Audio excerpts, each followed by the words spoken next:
All right. You're the most powerful demon lord in all existence.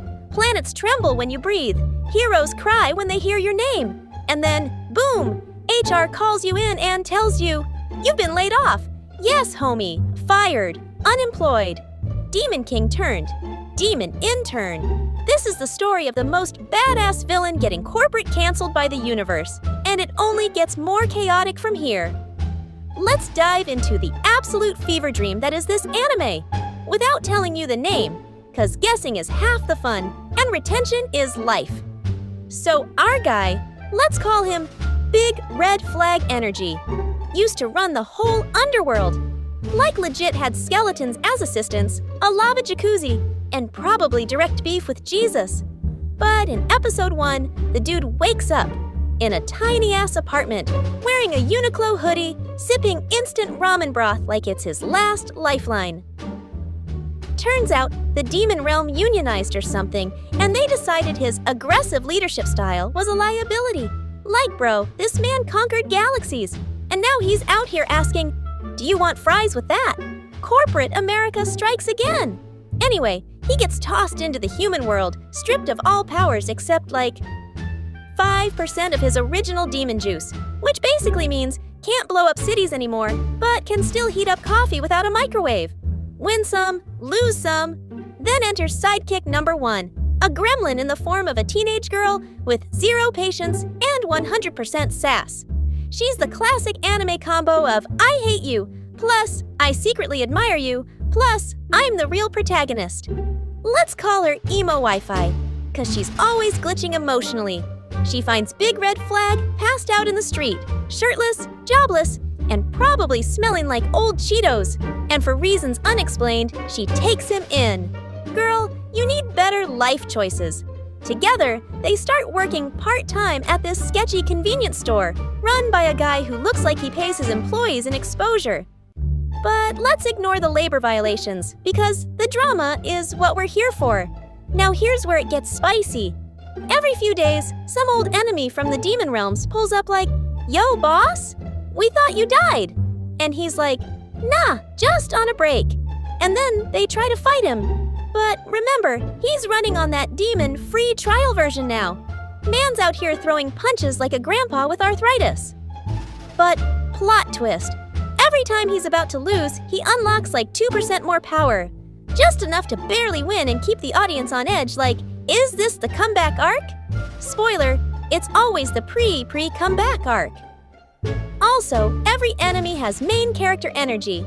Like, there's this one dude with white hair and a tragic backstory who speaks only in haikus. You already know he dies tragically after a monologue about friendship. Anyway, meanwhile, Emo Wi-Fi is getting suspicious. She's like, how come my broke roommate fights like a Tekken boss and talks like he invented war? She starts digging into his past, hacking into databases, Googling, why does my coworker glow red when angry? Turns out, our guy's demon identity was wiped from every record on Earth.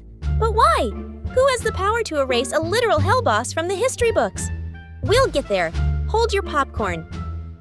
Cut to Episode 6, aka the We Ran Out of Budget, but Still Need to Deliver Trauma episode. Big Red Flag has a breakdown, like legit crying in the rain, full-blown am I even worthy anymore? Vibes.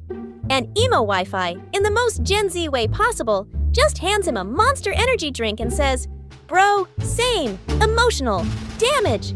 But then, plot twist number 2, they get ambushed by a heavenly assassin squad called HR. Yeah, literally, Heaven's HR. Apparently when the Demon King got fired, a celestial workplace dispute was triggered. These HR agents are straight-up LinkedIn paladins. They wear suits, ride golden hoverboards, and speak in performance review language. You have violated Clause 6B of the Interdimensional Conduct Policy. And they fight hard, like we're talking Beyblade plus John Wick plus Angel Dust combos. Big Red Flag taps into some forbidden magic, because of course he does. But it comes at a price. His memory starts glitching. Each time he powers up, he forgets a little more of who he was. Bro's trading trauma for XP. Now here's where the roast session intensifies.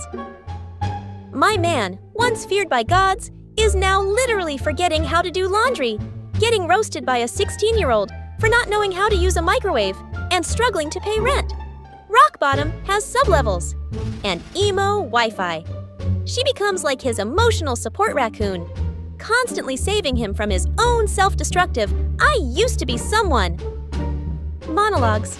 If she had $1 every time she heard, back in my day, she could buy the demon realm herself. But of course, anime law says, mid-season means betrayal arc, and it hits hard. One of the Demon King's old generals, let's call him Budget Sephiroth, shows up, looking like he just walked out of a Final Fantasy fanfic. Turns out he was the one who orchestrated the Demon King's downfall. Why? Because he wanted the throne, the clout, and the coffee machine in the demon castle. They fight. It's epic. We get flashbacks, childhood trauma, lightning, screams, over-the-top anime physics. The whole shebang.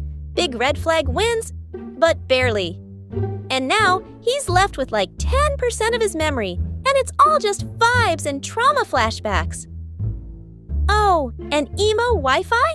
Turns out she's got her own backstory too. Apparently, she's the reincarnation of a celestial being who once tried to end all war, got betrayed, and was cursed to be reborn as a sarcastic teenager. Typical Tuesday. So now these two, one amnesiac demon king and one ancient being in Hot Topic clothing, are low-key being hunted by heaven, hell, and probably the IRS, and then the cliffhanger, final episode. Big Red Flag finds this ancient door hidden behind a vending machine, because why not? It leads to the remains of his old throne room. Burned, empty, abandoned. But on the wall is a message, written in his own handwriting, that says, if I ever forget who I am, kill me. Pause for effect. Now, emo Wi-Fi has a choice. Help him regain power and possibly become evil again. Or keep him weak and broke, but nice and funny.